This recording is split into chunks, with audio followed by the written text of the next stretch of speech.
तो आज जो डिस्कस करने जा रहे हैं addition and subtraction of vectors. Vectors को किस तरह से जोड़ते हैं और घटाते हैं, इसको जोड़ने का क्या तरीका होता है। स्केलर्स को तो जानते हैं, जोड़ना घटाने 3 जोड़ 5 8 होता है, 6 जोड़ 9 15 होता है। लेकिन वेक्टर में डायरेक्शन होता है तो उसको स्पेशल टाइप से जोड़ते और घटाते हैं। तो डिस्कस कर रहे हैं एडिशन एंड सब्ट्रैक्शन ऑफ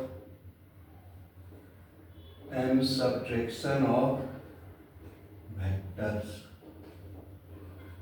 तो इसके लिए वेक्टर को ऐड करने के लिए ट्रायंगल लॉ ऑफ एडिशन का यूज करते हैं। ये बहुत ही इंपॉर्टेंट चीज है, इसको समझने का है।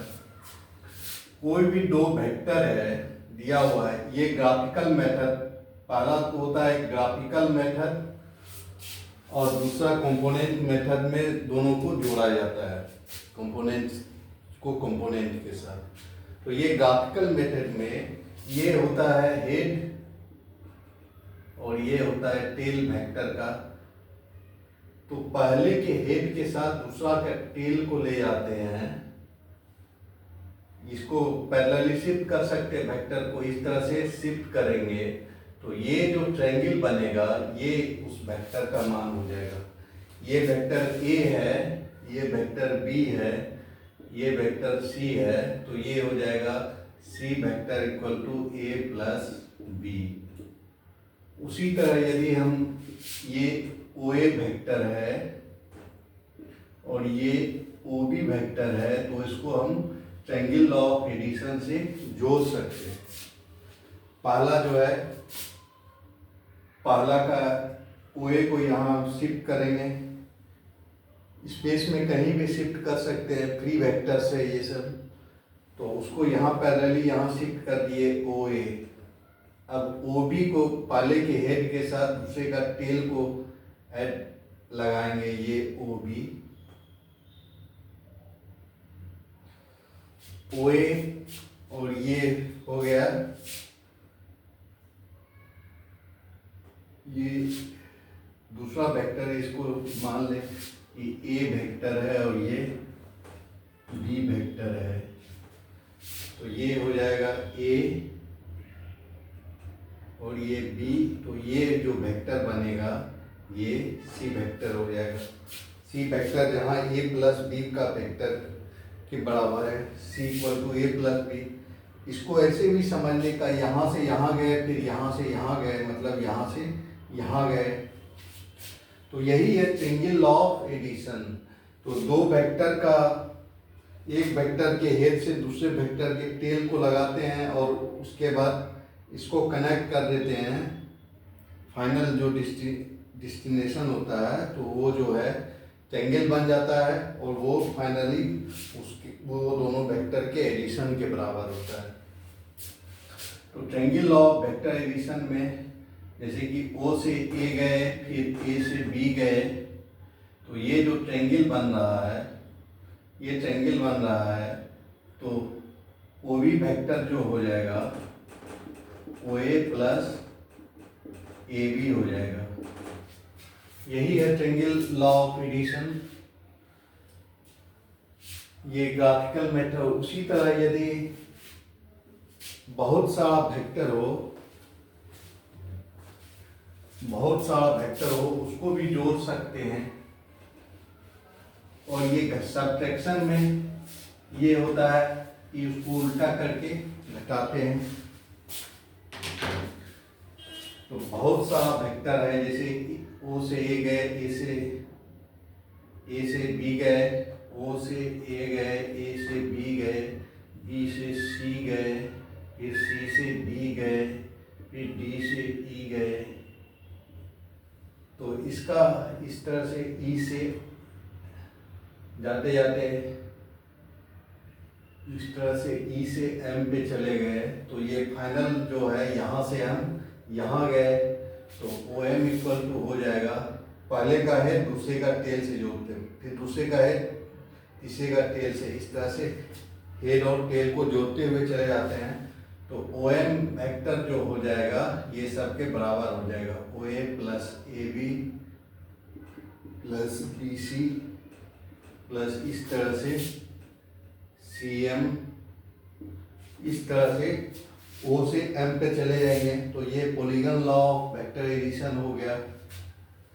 अब वेक्टर को घटाना है, जैसे कि कोई वेक्टर ए है और ये वेक्टर बी है, इसको घटाना है तो जो है ए माइनस बी करना है, तो बी को उल्टा करके जोड़ देंगे। बी को उल्टा कर दिए, इसको लिख सकते हैं ए प्लस माइनस बी। बी को उल्टा करेंगे मतलब ये वेक्टर हो गया। अब ये दोनों को जोड़ देंगे, ये माइनस बी वेक्टर हो गया। तो ये दोनों को जोड़ देंगे तो ये वेक्टर हो जाएगा ए माइनस बी वेक्टर। तो इस तरह से जोड़ और घटाव करते हैं ग्राफिकल मेथड से वेक्टर्स का। और जो है वेक्टर एडिशन जो होता है, वेक्टर एडिशन क्यूमुलेटिव प्रॉपर्टी होता है, A plus B equal to B plus A होता है। ये डिस्ट्रीब्यूटिव प्रॉपर्टी भी A plus B plus C equal to होता है A plus B plus C, distributive property भी फॉलो करता है। तो ये सारा वेक्टर एडिशन का रूल है।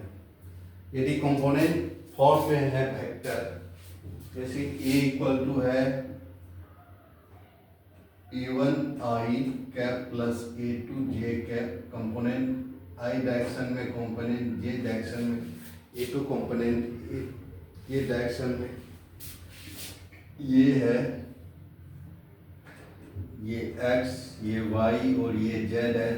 इस डायरेक्शन में a1 है और a2 डायरेक्शन में, इस डायरेक्शन में a2 और z डायरेक्शन में a3 गए हैं। तो a1 वेक्टर ये है, a1 कोई वेक्टर है जिसका मान a1i plus a2j plus a3k है, और a2 कोई वेक्टर है जिसका कि मान a2i प्लस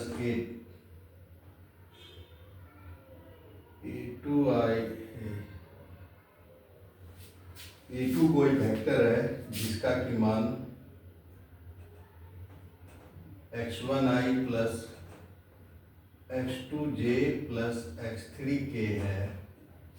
तो a1 प्लस a2 वेक्टर का मान हो जाएगा, a1 प्लस a2 वेक्टर का मान हो जाएगा, कंपोनेंट सबको जोड़ देंगे, a1 plus x1 i plus a2 plus x2j plus a3 plus x3 के, ये हो जाएगा। इस तरह से वेक्टर को ऐड करते हैं। तो वेक्टर को add triangle law of addition कहता है कि दो इसके हेड से इसके टेल को जोड़ दें तो ये ट्रायंगल जो बनेगा वही ये दोनों वेक्टर का एडिशन के बराबर होगा। तो C इक्वल टू हो जाएगा A प्लस बी। अब देखते हैं एक parallelogram law of addition of vector.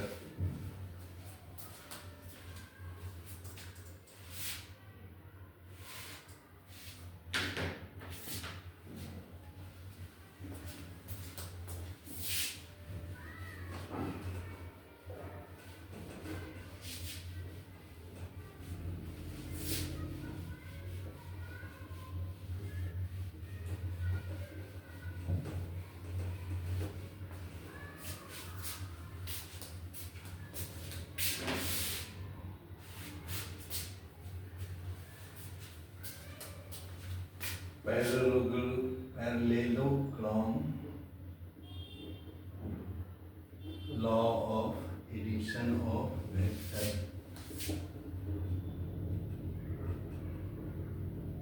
दो वेक्टर है ये और ये, मान लिया कि ये वेक्टर है, ए वेक्टर है और ये बी वेक्टर है। तो इससे एक पैरेललोग्राम बनाते हैं। बी वेक्टर इसको शिफ्ट कर सकते हैं स्पेस में, फिर ए वेक्टर को इस तरह से पैरेललोग्राम बनाते हैं। तो ये दोनों का रिजल्टेंट जो होता है ये जो पैरेललोग्राम बनाए हैं इसके डायगोनल के बराबर होता है। तो a प्लस बी, ये मान ले सी वेक्टर है, तो a plus B vector equal to हो जाएगा diagonal of parallelogram C vector के बराबर हो जाएगा। तो यदि हम इसको ए बी सी और डी पॉइंट कहें, तो अब देखते हैं इसका मैग्नीट्यूड क्या होता है और डायरेक्शन क्या होता है। और ये मैग्नीट्यूड ये इससे अल्फा एंगल बना रहा है बी के साथ। तो यदि हम यहाँ से परपेंडिकुलर डालें, ये भी जो है ए वेक्टर को शिफ्ट किए हैं यहाँ, तो ये इसके पैरेलल वेक्टर है तो इसका भी मान ए होगा। तो ये यदि थीटा एंगल बना रहा है, ये अगर थीटा एंगल बना रहा है,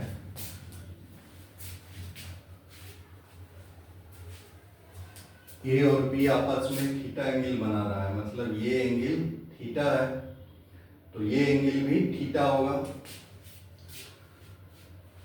तो ये जो हो इसका मॉडुलस ए है, तो इसका मान जो हो जाएगा b इक्वल टू हो जाएगा,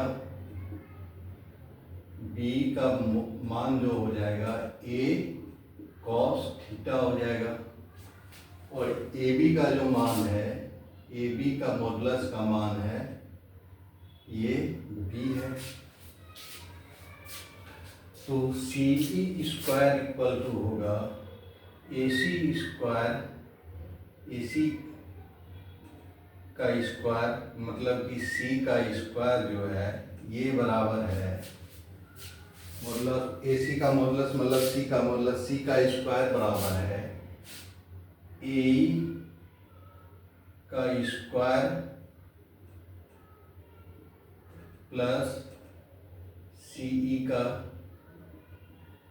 के स्क्वायर के। अब ए का मान जो है b plus A cos theta है, तो ये है b plus A cos theta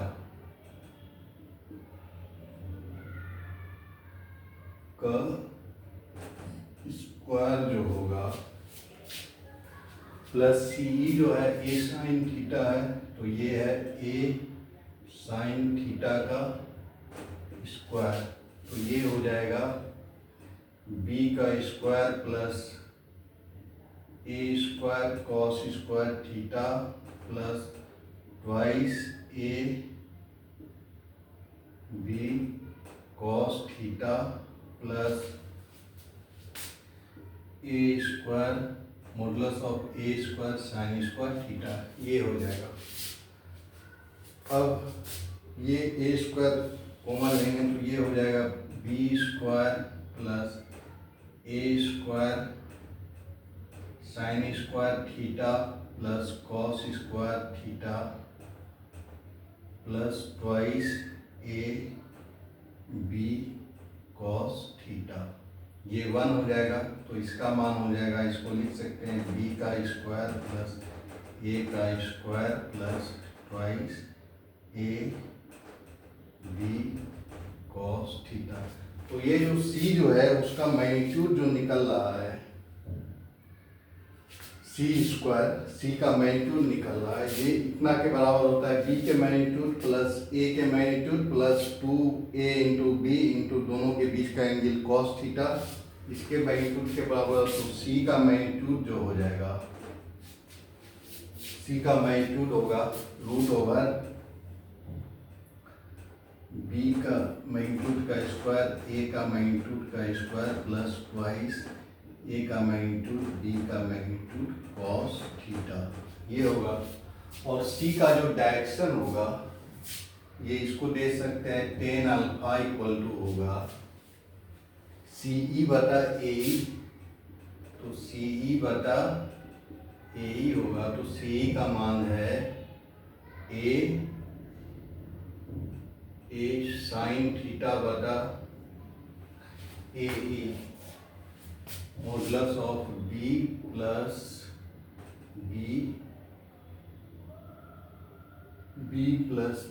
B plus ए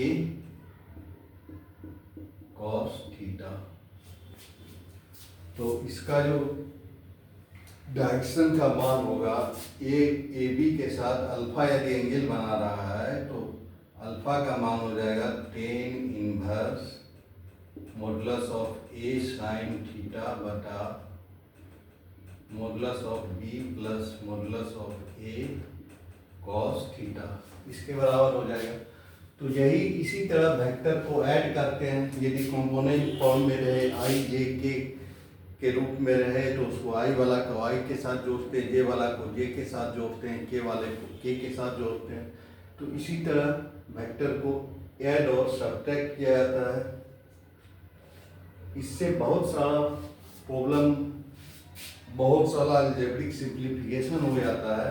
यदि A plus triangle law of addition में यदि तीन,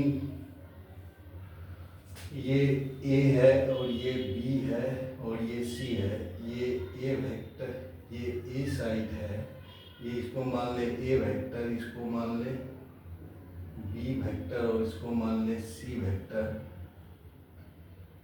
तो यहाँ से यहाँ, यहाँ से यहाँ गए, फिर यहाँ से यहाँ गए, फिर यहाँ से यहाँ गए, मतलब जीरो गए।